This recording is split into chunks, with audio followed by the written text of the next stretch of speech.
Bismillahirrahmanirrahim. Assalamualaikum warahmatullahi wabarakatuh. Okey, pada hari ini kita akan belajar tajuk pelajaran 2. Bidang Al-Quran, boleh tengok buku teks muka surat 5 hingga 8 yang bertajuk Hanya Allah yang Maha Esa. Okey, ini adalah surah Ali Imran ayat 18.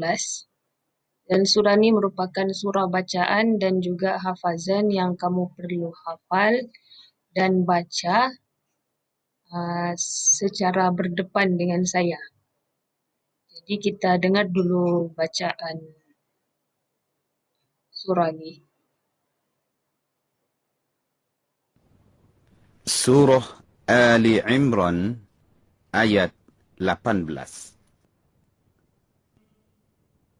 Bismillahirrahmanirrahim. شهد الله أنه لا إله إلا هو والملائكة وأولو العلم قائما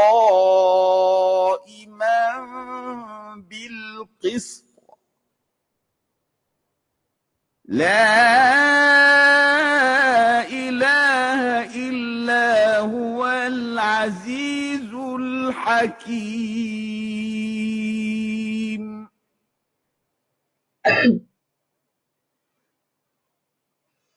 Sadaqallahul Azim. Okey, tadi tu bacaan surah Ali Imran ayat 18. Kamu boleh baca dan hafal macam yang tadi audio tadi tu. Okey, seterusnya terjemahan ayat. Terjemahan ayat, Allah menyatakan bahawa tidak ada Tuhan yang berhak disembah melainkan Dia yang mentadbir dengan penuh keadilan.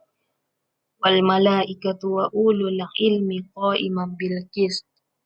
Para malaikat dan orang yang berilmu juga menyatakan yang demikian. La ilaha illa huwal azizul hakim. Tidak ada Tuhan yang berhak disembah melainkan Dia yang maha kuasa lagi maha bijaksana.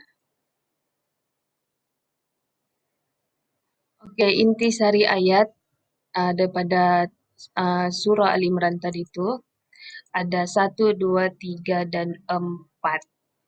Yang pertama, Allah menegaskan keesaan, keagungan dan kebijaksanaan kepada seluruh makhluk. Semua makhluk sudah Allah tegaskan tentang kebijaksanaan Allah Subhanahu wa taala. Masuklah manusia, jin, tumbuh-tumbuhan, haiwan dan semua yang berada di muka bumi ini. Yang kedua, para malaikat dan orang yang berilmu mengakui keesaan, keagungan dan kebijaksanaan Allah Subhanahu wa taala. Kenapa disebut orang yang berilmu? Sebab orang yang berilmu adalah berbeza dengan orang yang jahil. Sebab orang yang berilmu, dia mengakui dan meyakini bahawa hanya Allah satu-satunya Tuhan yang layak disembah, dipatuhi dan juga dikagumi. Yang ketiga, Allah menjelaskan bahawa Dialah yang memerintah seluruh alam dengan keadilan.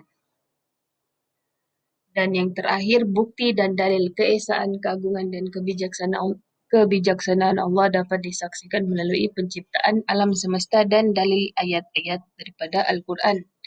Kalau dalam Al-Quran tu ada disebut banyak tentang bukti kebijaksanaan Allah dalam mencipta alam semesta ni. Macam mana terjadinya alam semesta dapat disaksikan melalui ayat-ayat Al-Quran. Okey. Berikut adalah potongan-potongan ayat yang perlu kamu. Ini adalah cara untuk menghafaz. Di Di sini ada lima kotak, dan setiap kotak ni kalau kamu ulang sebanyak 10 kali, seterusnya kotak kedua dan sampai yang terakhir, ulang balik-balik sampai kamu hafal. Sepatutnya kita buat bersama rakan, tapi sekarang ni kan kamu di rumah, jadi bolehlah minta tolong dengan kamu punya adik-beradik kah, tolong tasbih. Okay. Okey, penerangan yang seterusnya. Allah Maha Esa. Ada 3 di sini. Esa pada zat, Esa pada af'al, dan Esa pada sifat. Esa pada zat, maksudnya ialah zat Allah tidak tersusun dari beberapa bahagian dan tidak memiliki sekutu dalam memerintah alam semesta. Allah memerintah alam semesta ni secara sendirian, tidak dibantu oleh sesiapa. Itu adalah Esa pada zat. Yang kedua, Esa pada af'al. Apa itu af'al? Af'al ialah perbuatan. Tidak ada seorang pun yang mempunyai perbuatan sebagaimana yang dilakukan oleh Allah Subhanahu Wa Taala. Maka Allah itu adalah Maha Pencipta segala sesuatu. Tidak ada satu orang pun di muka bumi ini yang mempunyai perbuatan sama macam mana yang Allah lakukan. Jauh beza. Yang ketiga, Esa pada sifat. Iaitu tidak ada sesuatu atau sesiapa pun yang sifatnya menyerupai sifat-sifat Allah.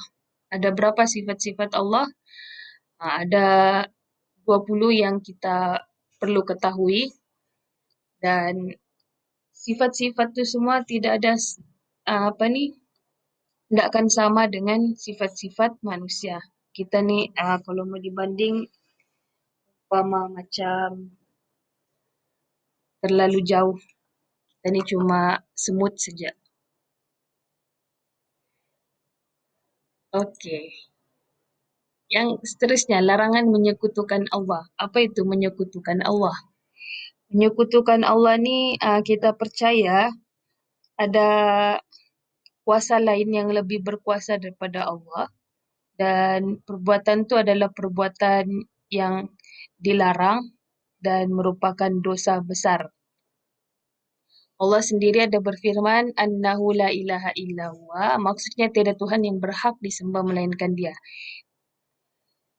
Ayat ini jelas menyatakan umat Islam dilarang menyekutukan Allah sebab menyekutukan Allah itu adalah dosa besar yang tidak akan diampuni sekiranya tidak bertaubat nasuha. Apa itu taubat nasuha? Taubat nasuha adalah taubat yang sebetul-betul taubat. Taubat yang paling disukai oleh Allah lah. Taubat nasuha ni bila kita berjanji yang kita tidak akan mengulangi lagi dosa tu sampai bila-bila. Okay, contoh. Apa contoh perbuatan menyekutukan Allah? Yang pertama, menyembah berhala. Kalau ini kita boleh tengok pada orang-orang musyrikin dahulu kan. Orang sembah berhala. Ada macam-macam berhala. Setiap berhala tu ada nama lagi. Ada berhala besar, ada berhala kecil. Itu adalah perbuatan menyekutukan Allah. Sekarang ni tak tahulah ada lagi ke orang sembah berhala. Yang kedua, mempercayai bomoh. Ni sampai sekarang ada orang masih percaya dengan bomoh. Sedangkan bomoh tu pun cuma manusia biasa macam kita. Kenapa kita mau percaya sama bomoh ni? Itu adalah perbuatan menyekutukan Allah. Yang ketiga, mempercayai tangkal. Tangkal ni yang biasa orang kita buat dan dorang percaya yang itu adalah ajaran daripada nenek moyang. Tapi perbuatan ni adalah perbuatan yang melanggar syariat dan merupakan perbuatan yang menyekutukan Allah lah. Kalau kita percaya tangkal tu boleh melindungi kita daripada perkara yang jahat, itu adalah dosa besar. Selalu yang biasa kita nampak macam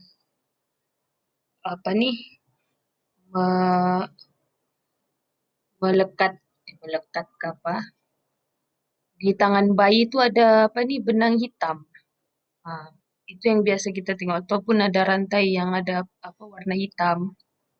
kain hitam. Itu semua tuh kalau kita percaya benda tu boleh melindungi baby itu adalah perbuatan yang menyekutukan Allah. Dan kalau kamu nampak juga orang tua kamu ada buat macam tu, kamu perlu tegurlah. Benda tu adalah salah di sisi Islam dan perlu bertaubat nasuha. Okay? Okay. Seterusnya Allah Maha Bijaksana. Firman Allah dalam surah Al-Imran tadi itu Azizul Hakim, maksudnya Maha Perkasa lagi Maha Bijaksana. Di sini ada terdapat 3 bukti Allah Maha Bijaksana, tapi sebenarnya ada banyak lagi bukti-bukti lain yang kamu boleh cari dalam Al-Quran. Yang pertama, penciptaan cap jari manusia yang pelbagai bentuk dan tidak berubah sepanjang hayat. Cap jari manusia ni dicipta semuanya berlainan, takkan sama dengan orang lain. Biarpun kembar, kembar pun takkan sama dengan kembarnya. Cap jari itu lain. Sebab itulah setiap urusan kita guna cap jari, sebab cap jari ini takkan sama dengan orang lain. Sampai bila-bila takkan berubah. Yang kedua, tumbuh-tumbuhan yang menjalankan proses fotosintesis dengan menyerap air. Ini pasal sains ada disebut dalam Al-Quran juga. Proses fotosintesis. Okey, yang ketiga, penciptaan air laut yang masin dan air sungai yang tawar. Ini ada juga tu. Tempat di mana air laut dan air sungai itu bercantum tapi tidak bercampur. Itu bukti kebijaksanaan Allah Subhanahu Wa Taala. Okey, habis sudah penerangan dan yang terakhir sekali adalah latihan. Di sini ada 3 latihan yang perlu kamu buat. Yang pertama, nyatakan 2 intisari ayat. Yang kedua, terangkan 2 sebab kenapa orang berilmu mengakui keesaan Allah. Ini kamu boleh search di Google lah. Banyak pun tu jawapan di Google. Yang ketiga, rakam voice note bacaan surah Al-Imran ayat 18 dan hantar di WhatsApp. Semua mesti baca surah tadi tu. Pendek je pun. Boleh baca tu. Baca dan hantar di WhatsApp.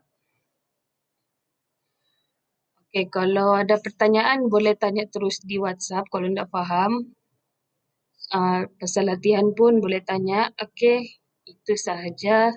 Sekian, terima kasih. Assalamualaikum warahmatullahi wabarakatuh.